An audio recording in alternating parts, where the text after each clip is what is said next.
Welcome to the inside of Jack's house, unlike last year. On the 60th anniversary of the publication of the Dharma Bums.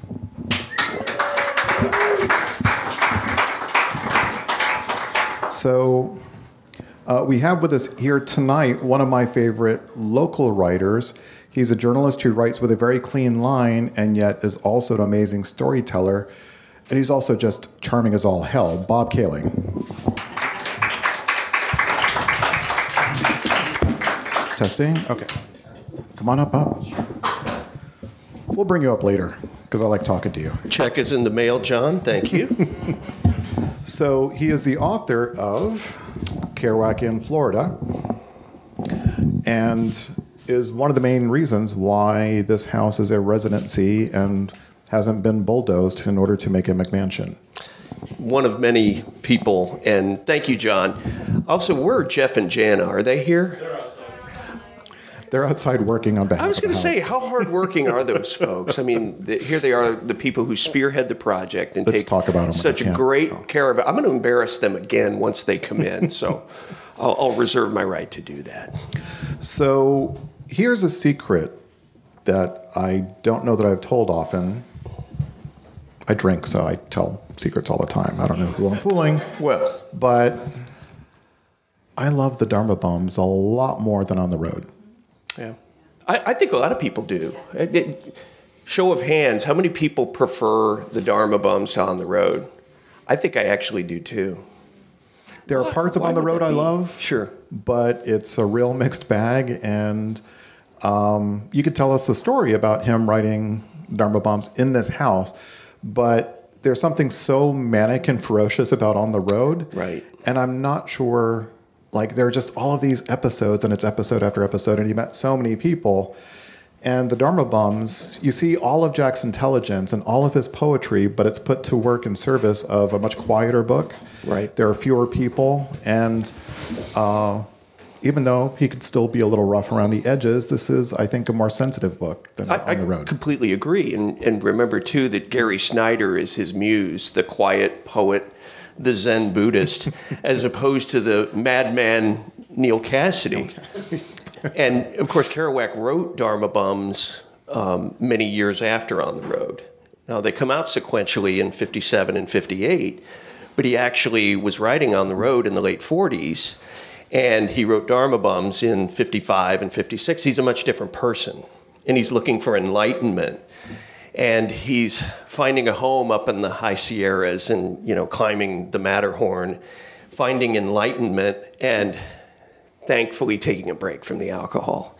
And for those of us who know his life story, we wish he could have done more than that because it took him at such a young age. And his break with Gary Snyder as friends, not that they stopped being friends, but they stopped being the kind of magical pair after a certain point, I think broke Jack's heart a little bit.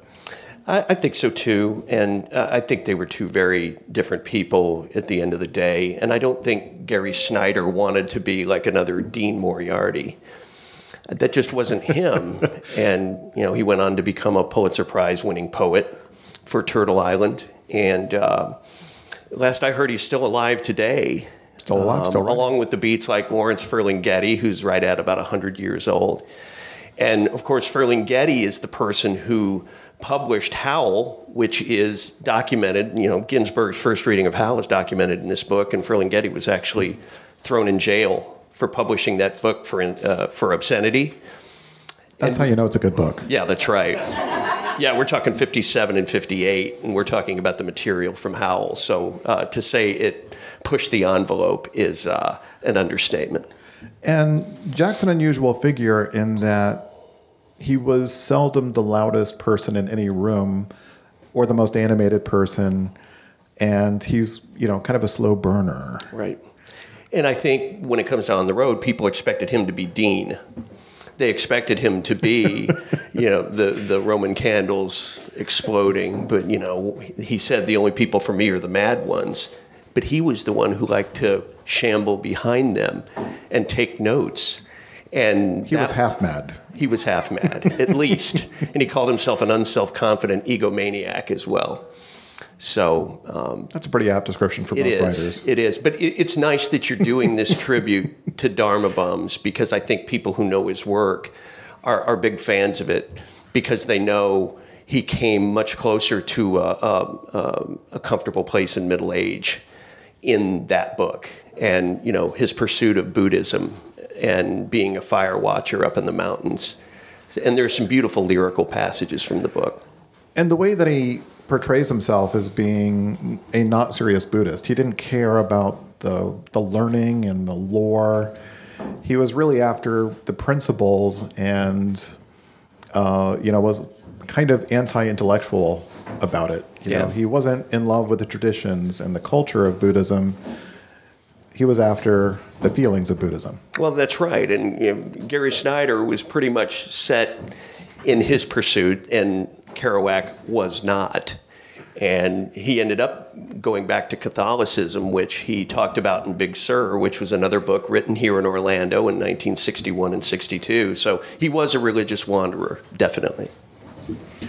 And there's a passage that I love where they're talking about Chinese poetry, and I think it's a seldom discussed part of Jack's aesthetic, which is using nouns as adjectives. Because Gary Snyder was talking about translating, Jaffe Ryder. Mm-hmm. Ray Smith. You know, the literary scholar in me is now turning over in he's not even in the grave yet. But it's a friendly audience. Come on. It's a friendly with audience. The actual person Jack based the character on. But the principle is, that in Chinese there weren't adjectives, and so you have to make these contortions and actually change the very nature of the writing of Chinese in order to make it make sense in English. And Jack said, well, what it would be like if it was a literal translation and it was this string of nouns. And Jack said, that's great. And it goes, give me another line. And the next line was more ridiculous. And Jack's persona in the book says, that's even better. Mm-hmm. And that kind of language shows up in On the Road. It helped make him famous, that ability to burst English, into some other form and, tinker with it like maybe James Joyce would, even though I doubt Jack would have liked Joyce's work right. much. But I mean, he wrote like Mark Twain. He wrote like the average person. And he said he wrote fast because life on the road is fast. And by the way, Jeff Benj is in here now. Where is Jana? Did Jana come in yet? Sorry, guarding the table out there. God bless her. Well, let's give Jeff a big round of applause, please. Yeah, they have done some remarkable things with this house, and we're going to be embarking on a campaign to mark the first century of the Kerouac house next year, moving into the second century. And the old girl needs some TLC, so we'll be out asking for that. So give us money. Please. It's worth it, right? And also next year marks our 20th year of hosting writers in residence here at the house, 20 years. And that's a remarkable thing. And this started off hand to mouth in 1999, and it's come a long way. We got the squirrels out of the house. We did, as far as we know. As far as we know. So Jack wrote the first draft of Dharma Bums, well, not here where I'm standing, but back there in the tinier, more obscure part of the house. The hovel. How many of you are here for the first time? Oh, quite a few of you. Wonderful, wonderful. This house... Welcome. Yes. Welcome to Jack's lair. If you go past the kitchen, there's a doorway there. This wasn't always one residence. It used to be separate. These were separate apartments. And Jack and his mom lived in the dark paneled hovel in back there with one bedroom, with the dark paneling, with no air conditioning. And in fact, in his book, Desolation Angels, he writes about staying here in the tin-roofed cottage, taking a dozen cold baths a day, sweating and dying, plying his trade, even as he became the bard of the Beat Generation after On the Road came out. So he was paying his dues. So can you tell the story about him writing that? Oh, absolutely. I mean, he had kept all of his work in notebooks and then put it all together. In fact, This is Jack with some of those notebooks that he wrote while he was on the road. Then he came here, and in 11 frenetic days and nights, from November 26th to December 7th of 1957, typed up the Dharma Bums on a 100-foot scroll. And if you would like, I actually have some pages just to make a few notes from his journal that he kept while he was writing the Dharma Bums in this house. And if you'd like, I'd love to read a few pages, and you can actually hear some of his thought process as he's going along with that book. But if you wouldn't mind? All right. Can I switch places with you? Absolutely. The pages I'm going to be reading from are featured in, it's called a Jack Kerouac Romnibus. It was a CD-ROM that came out in 1995. And in that CD-ROM, it actually had his day-to-day accounting of living here in the house and writing the Dharma Bum. So if you will bear with me for just a second, I will pull that up, and you will hear how he is debating in his head, is this book going to be as good as On the Road? Because remember, On the Road has come out in just about this time in 57. And he is now the next big thing, and everybody wants the interviews. And Marlon Brando wants to turn On the Road into a film. But Kerouac's agent, Sterling Lord, held out for too much money, and the deal never got done, which is such a shame because Kerouac was going to play himself. And here we go, from Jack Kerouac's journals, dated November 26th, 1957, until December the 7th, where he is writing Dharma Bums in the house. Okay. I don't know if you can see these very well, but you see where he actually has Dharma Bums written in hand, and these are in a pocket-sized notebook that you could fit in your shirt pocket. Monday, December 2nd, 1957, in the midst of my new novel. Shh, it's coming along fine. At night, after a splendid chapter about my Rocky Mount visions in early 1956, I had a Sartori in the moonlit yard, eating, that is, sucking, ice-cold oranges right off the tree, 3 of them, slept in a sleeping bag, read Don Quixote. Thursday, December 5th, 1957, long day shooting baskets out under the tree, working on the Dharma Bums, drinking whiskey. But I'm sad because there doesn't seem to be a climax to the story. And all I've got left now is Gary's hike to the meadow, which doesn't seem very dramatic. But I'm not a novelist anyway. I'm just a chronicler of real people in prose reports. And I'm just going to skip through towards the very end. Sunday, December 8th, 1957. It's a quiet Sunday with work done. I think Dharma Bums is not as dramatic as On the Road, but it's a better book. It's more important. Technically, almost as good in any sense. If Viking doesn't want to publish it, they're going to be sorry later on. It packs explosive significance and is worth its weight in gold. It's the story of the Dharma Bums. And then he makes a note that I wrote it from November 26th to December 7th in 12 days. And then finally, as he's comparing it to On the Road, he says, well, it probably stinks. So you see sort of the debate going on in his own head about whether it's good or not, whether he's written a worthy successor to On the Road, and it gives you a sense of his creative process. And I think what's so compelling about him living in that back porch apartment is he was laughed at. Even when On the Road came out, his family, who lived over on Yates Street, thought he was immature and frivolous, even after he showed them his name on the New York Times bestseller list. But despite all that, despite the lack of success, he never stopped plying his trade. And even as he rented this apartment for $45 a month and was broke, he never stopped believing in himself. And as a result, when On the Road came out, it did make him the Hemingway of the Beat generation.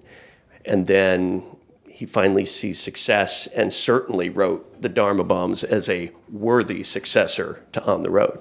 Sir. Well, I would say it's more like a change-up. Jack loved baseball, and you can't out on the road. So The Dharma Bums seems like the perfect change of pace. Well, it's a more mature book as well. As I said, he was several years older at the time, twice divorced, world weary, and he comes here as a nomadic nobody from Lowell, Massachusetts in July of 1957. And he just talks about it's hotter than hell. I can't get any work done here. And he's got to go to Mexico to write down there. And he gets robbed. There's an earthquake. Comes back here, gets poured out of a cab. He's sick. He's gotten Montezuma's revenge. And he comes here and goes around to the back, knocks on the door. His mom's not there. He curls up in the yard, sick with fever, and falls asleep. And this was just days before On the Road came out. And he was crowned, the newest literary voice in the United States. So he wrote it in 12 days, but he also had what he called a Dharma journal. He writes to Gary Snyder about this, and he kind of encouraged Snyder to do the same. Yeah, and Snyder also challenged him, even though he was a much younger man, to say you can be creative without the alcohol. You can be creative without the drugs. And for a while, it actually worked. But then when he came back off the road, he could never really find a comfortable transition to middle age. So he and his mother moved around a lot. So they never really developed deep roots in any of these communities where they lived either. And that exacerbated his drinking. And unfortunately, it's not a happy story in terms of Jack's personal life. But I would venture to say the Dharma Bums is a wonderful chapter. Well, and one thing that On the Road and the Dharma Bums has in common is these are books about friendship. At the core, these are stories, about the meaning of friendship, and I don't think we get that very often in literature. And, Jack desperately loved his friends like brothers. He lost a brother. He did, Gerard. And, I think he was always looking for a way to complete his literary family. And it's kind of like a college football team. You got to keep replacing the talent. And of course, Jack was a football player until he broke his leg at Columbia. But I think your point is very apt. And I think when they climbed the Matterhorn, for instance, there's a lot of symbolism there. And you see Gary Snyder just loping up the mountain and enjoying Jeffy it. Ryder. Indeed. And Ray sitting behind him. But yeah, it is about friendship. It's about Kerouac having a muse to sort of complete him and to have a character to be able to journal and to be able to memorialize in his writing. So these really weren't fiction books at all. They were more faction. And he would just go in and, take his friends' names and change them around, and voila, there's your book. All right. Thank you, Bob. Thank you. All right, so we are currently crashing Ellie's house because Ellie Matthews is our current resident. Ellie, you want to come up? So she's here from Bristol, England. So, yeah, you got here yesterday? Late the day before, yeah. So I've had one full day to explore. All right, are you unjet lagged? Well, if I don't make sense, it's not my fault. So how's it been so far? Sorry, it's been amazing, and I kind of have been, obviously I was really excited to come and see the house and to be here and have this opportunity, but I've been kind of surprised just how momentous it feels to be in a space where a book by someone so famous has been written, and hearing about sort of him being outside in the orange groves and things, it's really inspiring. And you said that Jack is relatively well known in England. Yes, definitely. Yeah, I feel like to be honest, probably more on the road because I think that's true everywhere. Yeah. But definitely on the road is kind of one of We those get that a books lot. that everyone reads. So I don't think that's, although it's obviously very distinctively American and of the Beat Generation, it's kind of still relevant and read a lot in the UK. So yeah, and I myself read it probably when I was 18 on a hitchhike to Morocco, so appropriately. Most excellent. Well, thank you for letting us crash your house. It's been a pleasure. Well, continuing pleasure. Thank you. All right. So, yeah, give a round of applause. By the way, I think I forget to do this every time. I'm John King, by the way. Hi.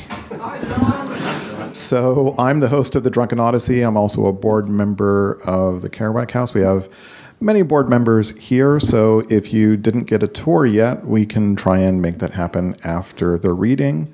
During the drinking is almost mandatory. All right, so we've got some readers to share some of the Dharma with you, and we will begin with my dear friend Jared Sylvia. I'm really pleased to be able to start this.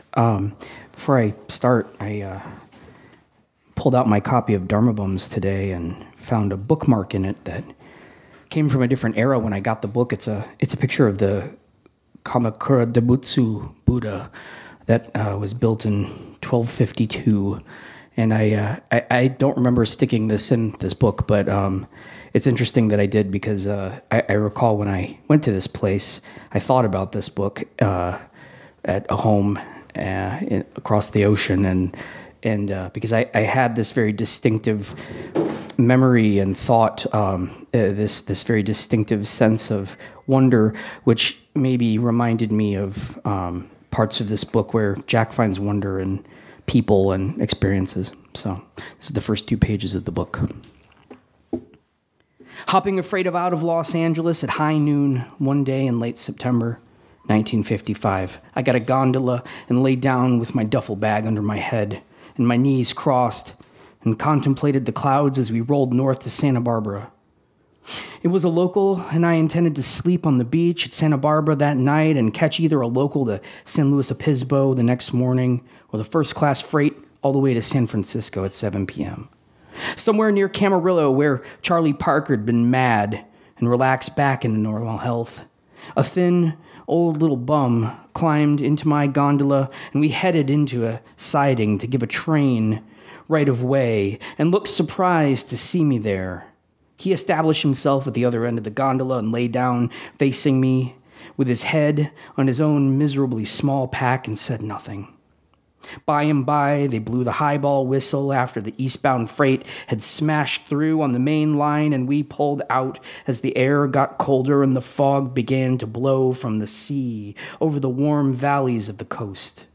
Both the little bum and I, after unsuccessful attempts to huddle on the cold steel and wraparounds, got up and paced back and forth and jumped and flapped arms, each at our end of the gon. Pretty soon, we headed into another siding at a small railroad town, and I figured I needed a pour boy of Tokay wine to complete the cold dusk run to Santa Barbara. Will you watch my pack while I run over there and get a bottle of wine? Sure thing. I jumped over the side and ran across the Highway 101 to the store and bought, besides wine, a little bread and candy. I ran back to my freight train, which had another 15 minutes to wait in the now warm, sunny scene. But it was late afternoon and bound to get cold soon. The little bum was sitting cross-legged at his end before a pitiful repast of 1 can of sardines. I took pity on him and went over and said, "How about a little wine to warm you up? Maybe you'd like some bread and cheese with your sardines." "Sure thing." He spoke from far away inside a little meek voice box, afraid or unwilling to assert himself. I'd bought the cheese 3 days ago in Mexico City before the long, cheap bus trip across Zacatecas and Durango and Chihuahua, 2,000 long miles to the border at El Paso. He ate the cheese and the bread and drank the wine with gusto and gratitude. I was pleased. I reminded myself of the line in the Diamond Sutra that says, "Practice charity without holding in mind any conceptions about charity, for charity, after all, is just a word." I was very devout in those days and was practicing my religious devotions almost to perfection. Since then, I've become a little hypocritical about my lip service and a little tired and cynical. But now I am grown so old and neutral. But then, I really believed in the reality of charity and kindness and humility and zeal and neutral tranquility and wisdom and ecstasy, and I believed that I was an old-time bhikkhu in modern clothes wandering the world, usually the immense triangular arc of New York to Mexico City to San Francisco, in order to turn the wheel of the true meaning or dharma and gain merit for myself as a future Buddha, awakener, and as a future hero in paradise. I had not met Jaffe Ryder yet. I was about to the next week, or heard anything about Dharma bums, although at this time I was a perfect Dharma bum myself, and considered myself a religious wanderer. The little bum in the gondola solidified all my beliefs by warming up to the wine and talking and finally whipping out a tiny slip of paper which contained a prayer by Saint Teresa, announcing that after her death she will return to the earth by showering it with roses from heaven forever for all living creatures. Thanks. That sounds like a prayer. All right, so next we will hear from Joshua Dahl.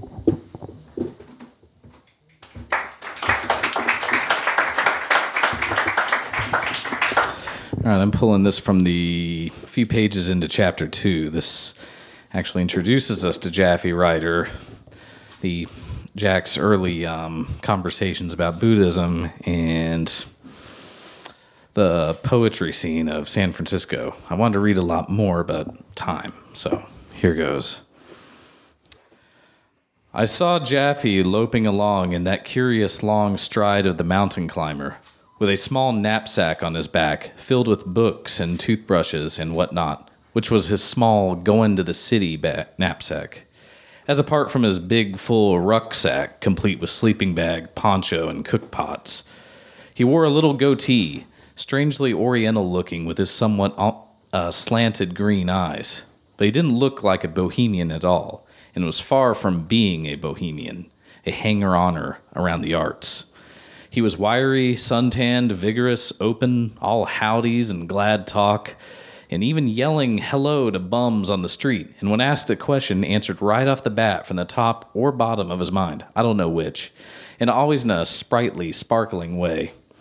"Where'd you meet Ray Smith?" they asked him when we walked into the place, the favorite bar of the Hepcats around the beach.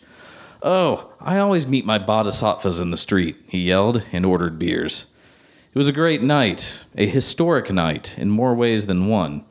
He and some other poets, he also wrote poetry and translated Chinese and Japanese poetry into English, were scheduled to give a poetry reading at the Gallery 6 in town. They were all meeting in the bar and getting high, but as they stood and sat around, I saw that he was the only one who didn't look like a poet, though poet he was indeed.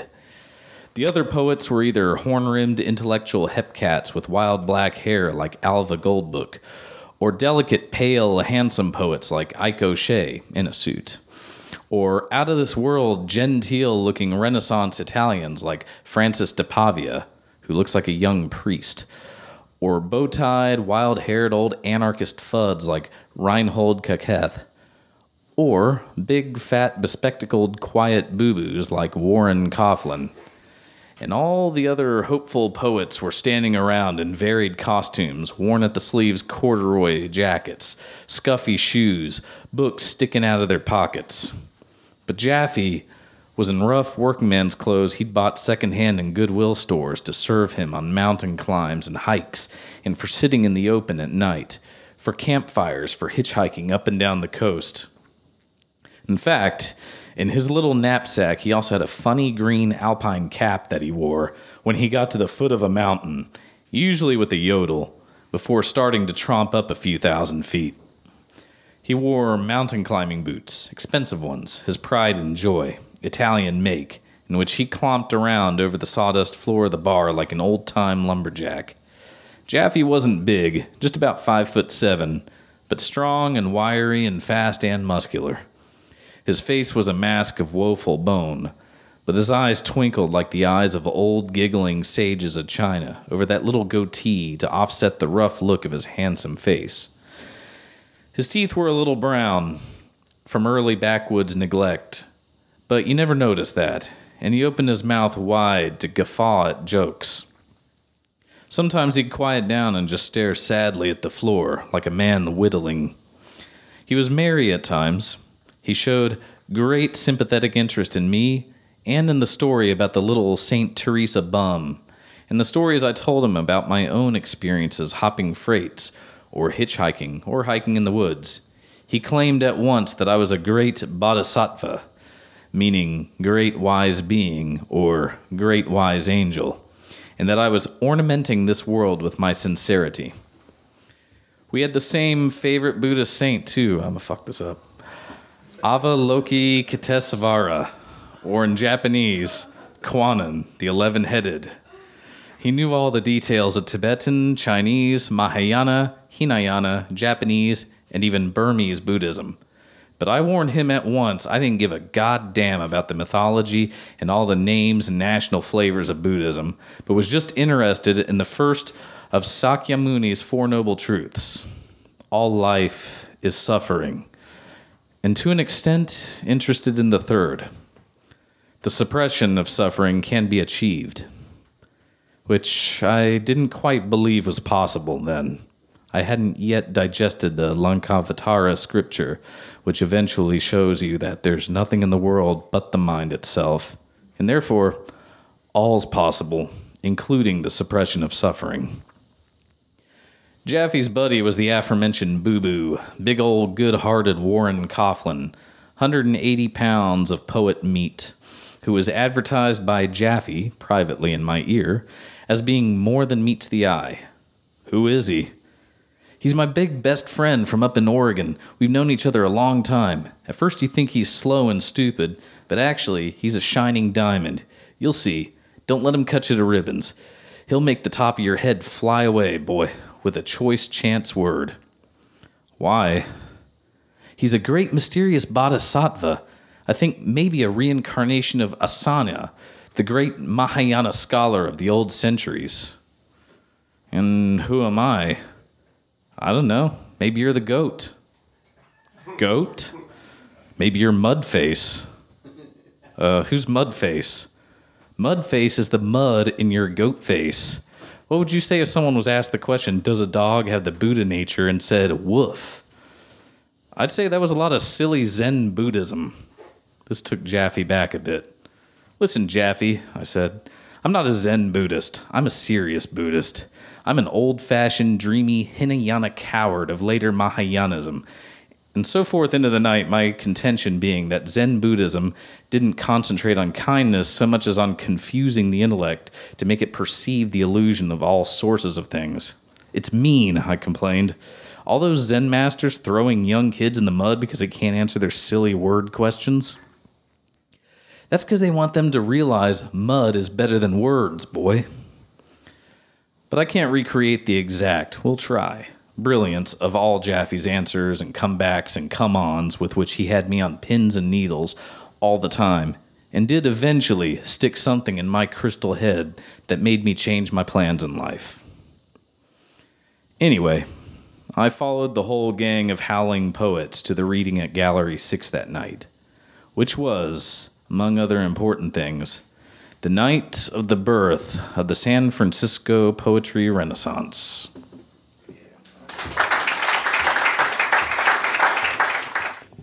Most excellent. Thank you, Josh. All right. I present Eric Deckers.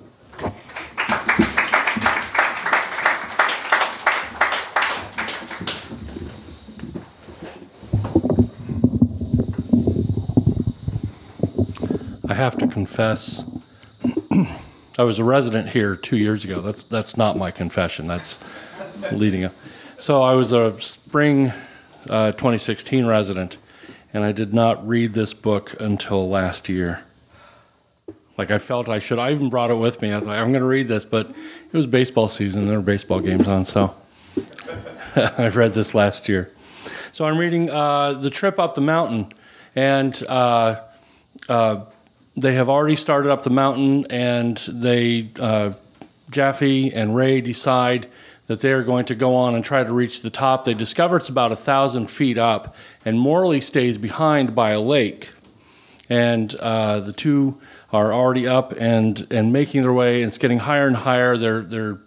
Ray is getting a little more frightened as they go higher. He's never been this high, and so we will pick up. I now began to be afraid to go any higher from sheer fear of being too high. Or I began to be afraid of being blown away by the wind.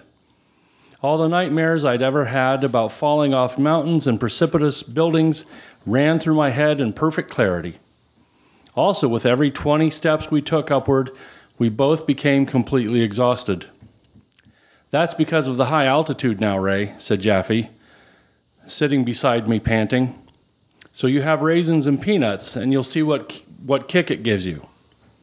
And each time it gave us such tremendous kick, we both jumped up without a word and climbed another 20, 30 steps. Then sat down again, panting, sweating in the cold wind, high on top of the world, our noses sniffling like the noses of little boys playing late Saturday afternoon their final little games in winter. Now the wind began to howl like the wind in movies about the Shroud of Tibet. The steepness began to be too much for me. I was afraid now to look back anymore. I peeked. I couldn't even make out Morley by the tiny lake. "Hurry it up," yelled Jaffe from 100 feet ahead. "It's getting awfully late." I looked up the peak. It was right there. I'd be there in 5 minutes. "Only a half hour to go," yelled Jaffe. I didn't believe it. In 5 minutes of scrambling angrily upward, I fell down and looked up, and it was still just as far away. What I didn't like about that peak top was that the clouds of all the world were blowing right through it like fog. "Wouldn't see anything up there anyway," I muttered. Oh, why did I ever let myself into this? Jaffe was way ahead of me now. He'd left the peanuts and raisins with me. It was a kind of a lonely solemnity now. He had decided to rush to the top if it killed him. He didn't sit down anymore. Soon he was a whole football field, 100 yards ahead of me, getting smaller. I looked back, and like Lot's wife, that did it. "This is too high," I yelled to Jaffe in a panic. He didn't hear me. I raced a few more feet up and fell exhausted on my belly, slipping back just a little. "This is too high," I yelled. I was really scared. Supposing I'd start to slip back for good, these screes might start sliding any time anyway. That damn mountain goat Jaffe, I could see him jumping up through the foggy air, up ahead from rock to rock, up, just the flash of his boot bottoms. How can I keep up with a maniac like that? But with nutty desperation, I followed him. Finally, I came to a kind of ledge where I could sit at a level angle instead of having to cling not to slip. And I nudged my whole body inside the ledge just to hold me there tight so the wind would not dislodge me. And I looked down and around, and I had had it. "I'm staying here," I yelled to Jaffe. "Come on, Smith. Only another 5 minutes. I only got 100 feet to go." "I'm staying right here. It's too high." He said nothing and went on. I saw him collapse and pant and get up and make his run again. I nudged myself closer into the ledge and closed my eyes and thought, oh, what a life this is. Why do we have to be born in the first place, and only so we can have our poor, gentle flesh laid out to such impossible horrors as huge mountains and rock and empty space?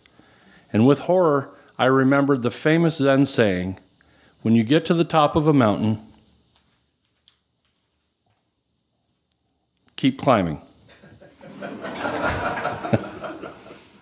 The saying made my hair stand on end. It had been such cute poetry sitting on Alva's straw mats. Now it was enough to make my heart pound and my heart bleed for being born at all. In fact, When Jaffe gets to the top of that crag, he will still keep climbing, the way the wind's blowing. Well, this old philosopher is staying right here. And I closed my eyes. Besides, I thought, rest and be kind. You don't have to prove anything. Suddenly, I heard a beautiful, broken yodel of a strange musical and mystical intensity in the wind, and looked up, and it was Jaffe, standing on top of Matterhorn Peak, letting out his triumphant, mountain-conquering, Buddha mountain-smashing song of joy.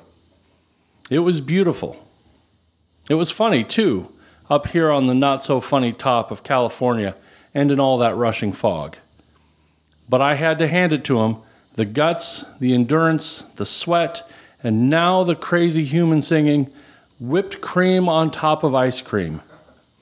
I didn't have enough strength to answer his yodel.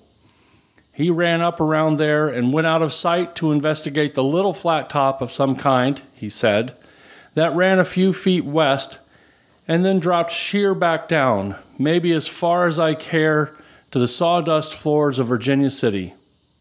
It was insane.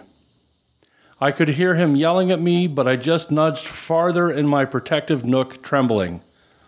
I looked down at the small lake where Morley was lying on his back with a blade of grass in his mouth, and said out loud, "Now there's the karma of these three men here. Jaffe Ryder gets to his triumphant mountaintop and makes it. I almost make it and have to give up and huddle in a bloody cave, but the smartest of them all is that poet's lying down there with his knees crossed to the sky, chewing on a flower, dreaming by a gurgling plage. God damn it, they'll never get me up here again."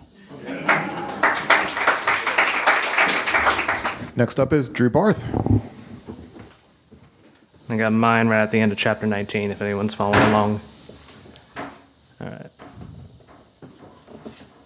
That week, I was all alone in the house. My mother had to go to New York for a funeral, and the others worked. Every afternoon, I went to the piney woods with my dogs, read, studied, meditated in the warm winter southern sun, and came back and made supper for everybody at dusk. Also, I put up a basket and shot baskets every sundown. At night, after they went to bed, back I went into the woods in starlight, or even in rain sometimes with my poncho. The woods received me well. I amused myself writing little Emily Dickinson poems like, "Light a fire, fight a liar. What's the difference in existence?" Or, "A watermelon seed produces a need, large and juicy, such autocracy." "Let there be blowing out and bliss forevermore," I prayed in the woods at night. I kept making newer and better prayers, and more poems like When the Snow Came. Not oft the holy snow, so soft the holy bow. And at one point, I wrote the four inevitabilities. 1, musty books. 2, uninteresting nature. 3, dull existence. 4, blank nirvana. Buy that, boy. Or I wrote on dull afternoons whether Buddhism, nor poetry, nor wine, nor solitude, nor basketball would avail my lazy but earnest flesh. Nothing to do. Oh, pooh. Practically blue. One afternoon, I watched the ducks in the pig field across the road, and it was Sunday. And the hollering preachers were screaming on the Carolina radio, and I wrote, "Imagine blessing all living and dying worms in eternity, and the ducks that eat 'em. There's your Sunday school sermon." In a dream, I heard the words, "Pain, 'tis but a concubine's puff." But in Shakespeare it would say, "I, by my faith, that bears a frosty sound." Then suddenly one night after supper, as I was pacing in the cold, windy darkness of the yard, I felt tremendously depressed and threw myself right on the ground and cried, "I'm gonna die!" Because there was nothing else to do in the cold loneliness of this harsh, inhospitable earth. And instantly the tender bliss of enlightenment was like milk in my eyelids, and I was warm. And I realized that this was the truth Rosie knew now, and all the dead, my dead father and dead brother and dead uncles and cousins and aunts. The truth that is realizable in a dead man's bones and is beyond the tree of Buddha as well as the cross of Jesus. Believe that the world is an ethereal flower, and ye live. I knew this. I also knew that I was the worst bum in the world. The diamond light was in my eyes.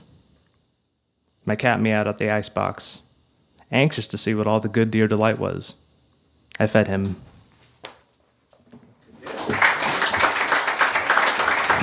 Next up is Karen Price.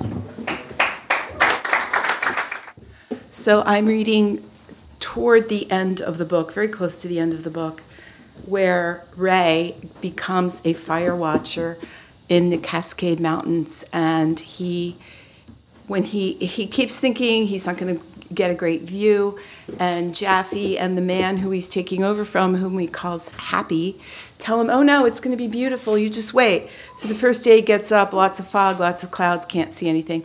Second day, same thing. And then one morning he gets up and this is what he sees. Lo, in the morning, I woke up and it was beautiful blue, sunshine sky, and I went out in my alpine yard and there it was, everything Jaffe said it was, hundreds of miles of pure snow-covered rocks and virgin lakes and high timber. And before, instead of the world, I saw a sea of marshmallow clouds, flat as a roof and extending miles and miles in every direction, creaming all the valleys, what they call low-level clouds. On my 6,600-foot pinnacle, it was all far below me. I brewed coffee on the stove and came out and warmed my mist-drenched bones in the hot sun of my little wood steps. I said "Tee-tee" to a big furry coney, and he calmly enjoyed a minute with me gazing at the sea of clouds. I made bacon and eggs, dug a garbage pit 100 yards down the trail, hauled wood, and identified landmarks with my panoramic and fire finder, and named all the magic rocks and clefts, names Jaffe had sung to me so often: Jack Mountain, Mount Terror, Mount Fury, Mount Challenger, Mount Despair, Golden Horn, Sourdough, Crater Peak, Ruby, Mount Baker, bigger than the world in the western distance, Jackass Mountain, Crooked Thumb Peak, and the fabulous names of the creeks. Three Fools, Cinnamon, Trouble, Lightning, and Freeze Out. And it was all mine. Not another human pair of eyes in the world were looking at this immense cycloramic universe of matter. I had a tremendous sensation of its dreamlikeness, which never left me all that summer, and in fact grew and grew, especially when I stood on my head to circulate my blood, right on top of the mountain, using a burlap bag for a head mat, and then the mountains looked like little bubbles hanging in the void upside down. In fact, I realized they were upside down and I was upside down. There was nothing here to hide the fact of gravity holding us all intact, upside down against a surface globe of Earth in infinite empty space. And suddenly I realized I was truly alone and had nothing to do but feed myself and rest and amuse myself, and nobody could criticize. The little flowers grew everywhere around the rocks, and no one had asked them to grow or me to grow. In the afternoon, the marshmallow roof of clouds blew away in patches, and Ross Lake was open to my sight, a beautiful cerulean pool far below with tiny toy boats of vacationists. The boats themselves too far to see, just the pitiful little tracks they left rilling in the mirror lake. You could see the pines reflected upside down in the lake pointing to infinity. Late afternoon, I lay in the grass with all that glory before me and grew a little bored and thought, there's nothing there because I don't care. Then I jumped up and began singing and dancing and whistling through my teeth far across Lightning Gorge, and it was too immense for an echo. Behind the shack was a huge snowfield that would provide me with fresh drinking water till September, just a bucket a day let melt in the house to dip into with a tin cup, cold ice water. I was feeling happier than in years and years, since childhood. I felt deliberate and glad and solitary. Buddy-o, yiddim-diddim-dee, I sang, walking around kicking rocks. Then my first sunset came, and it was unbelievable. The mountains were covered with pink snow. The clouds were distant and frilly and like ancient remote cities of Buddha-land splendor. The wind worked incessantly, wish, wish, booming at times, rattling my ship. The new moon disk was prognathic and secretly funny in the pale blank of blue over the monstrous shoulders of haze that rose from Ross Lake. Sharp jags popped up from behind the slopes like childhood mountains I grayly drew. Somewhere, it seemed, a golden festival of rejoicement was taking place. In my diary, I wrote, "Oh, I'm happy." In the late day peaks, I saw the hope. Jaffe had been right. As darkness enveloped my mountain, and soon it would be night again, and stars and abominable snowmen stalking on Hosamine, I started a cracking fire in the stove and baked delicious rye muffins and mixed up a good beef stew. A high west wind buffeted the shack. It was well built with steel rods going down into concrete pourings. It wouldn't blow away. I was satisfied. Every time I'd look out the windows, I'd see alpine firs with snow-capped backgrounds, blinding mists, or the lake below all riffled and moony like a toy bathtub lake. I made myself a little bouquet of lupine, and mountain posies and put them in a coffee cup with water. The top of Jack Mountain was done in by silver clouds. Sometimes I'd see flashes of lightning far away, illuminating suddenly the unbelievable horizons. Some morning there was fog, and my ridge, Starvation Ridge, would be milkied over completely. Thank you. So I find myself distracted by everyone's different editions. The book nerd in me. All right, to help us finish this reading, by the way, we did skip bits. This wasn't the whole book. So we'll get a reading by Sierra McElroy. So, Sierra. Thank you, John. I'm so excited to be here because my first time at the Kerouac House was when I was a senior in high school, just about to go off to college.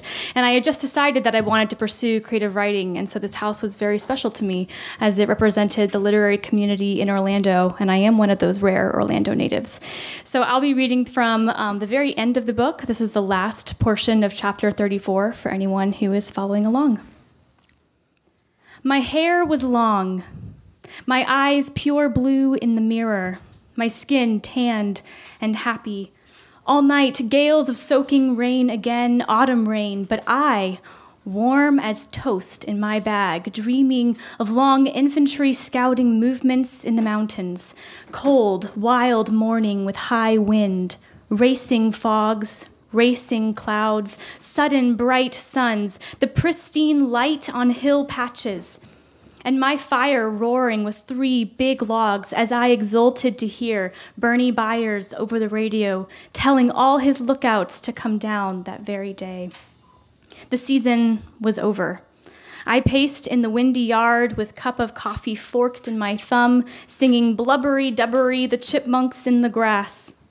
There he was, my chipmunk, in the bright, clear, windy, sunny air, staring on the rock, hands clasping, he sat up straight, some little oat between his paws. He nibbled. He darted away, the little nutty lord of all he surveyed. At dusk, big walls of clouds from the north coming in. Brr, I said, and I'd sing yar, but my she was yar, meaning my shack all summer, how the wind hadn't blown it away. And I said, pass, pass, pass, that which passes through everything. 60 sunsets had I seen revolve on that perpendicular hill. The vision of the freedom of eternity was mine forever. The chipmunk ran into the rocks, and a butterfly came out. It was as simple as that. Birds flew over the shack rejoicing. They had a mile-long patch of sweet blueberries all the way down to the timber line. For the last time, I went out to the edge of Lightning Gorge, where the little outhouse was built right on the precipice of a steep gulch. Here, sitting every day for 60 days, in fog or in moonlight, or in sunny day or in darkest night, I had always seen the little twisted, gnarly trees that seemed to grow right out of the mid-air rock. And suddenly it seemed I saw that unimaginable little Chinese bum standing there, in the fog, with that expressionless humor on his seamed face. It wasn't the real-life Jaffe of rucksacks and Buddhism studies and big mad parties at Corte Madera. It was the realer-than-life Jaffe of my dreams. And he stood there saying, "Go away, thieves of the mind." He cried down the hollows of the unbelievable Cascades. It was Jaffe who had advised me to come here. And now, though he was 7,000 miles away in Japan answering the meditation bell, a little bell he later sent to my mother in the mail just because she was my mother, a gift to please her, he seemed to be standing on Desolation Peak by the gnarled old rocky trees, certifying and justifying all that was there. "Jaffe," I said out loud, "I don't know when we'll meet again or what'll happen in the future, but desolation, desolation, I owe so much to desolation. Thank you forever for guiding me to the place where I learned all. Now comes the sadness of coming back to cities, and I've grown 2 months older, and there's all that humanity of bars and burlesque shows and gritty love, all upside down in the void. God bless them, but Jaffe, you and me forever, we know. Oh, ever youthful, oh, ever weeping." Down on the lake, rosy reflections of celestial vapor appeared, and I said, "God, I love you," and looked up to the sky and really meant it. "I have fallen in love with you, God. Take care of us all one way or the other." To the children and the innocent, it's all the same. And in keeping with Jaffe's habit of always getting down on one knee and delivering a little prayer to the camp we left, to the one in the Sierra and the others in Marin, and the little prayer of gratitude he had delivered to Sean's shack the day he sailed away, as I was hiking down the mountain with my pack, I turned and knelt on the trail and said, "Thank you, Shack." And I added blah with a little grin because I knew that the shack and the mountain would understand what that meant, and turned and went on down the trail back to this world. Thank you, Sierra. So in 4 hours' time, behind Infusion Tea, Fight Club. That's all I'll say.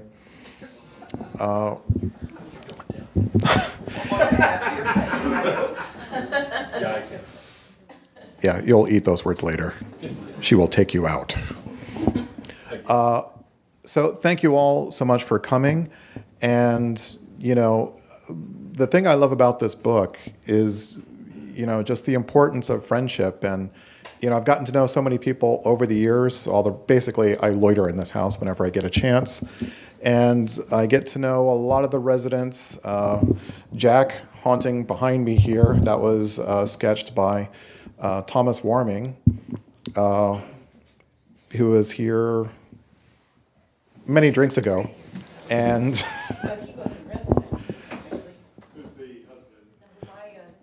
he was resident adjacent in the bed.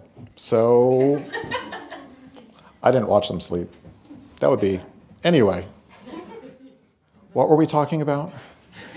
So it looks like we have a lot of people who are here for the first time. And, you know, I came here to Central Florida from New York City after earning my MFA, and I thought, oh, things are really going to slow down when I get down to Florida again, but I'll regroup and my writing life will get on track, and I have never been so fucking busy. In such an amazing way with such amazing company. So I have not missed New York a single day since coming to Central Florida and getting to spend time with you, sometimes thinking of Jack, sometimes drinking and thinking of you. Sometimes even thinking of you without drinking. That happens. So bless you all for coming. Thank you all for indulging us and helping us to celebrate Jack's legacy and the legacy of all the writers who get to live in this house for 3 months at a time. And if you just put out your fingertips, just try and feel all the words that have come into being here. All right. So, yeah, I'm all done. Thanks.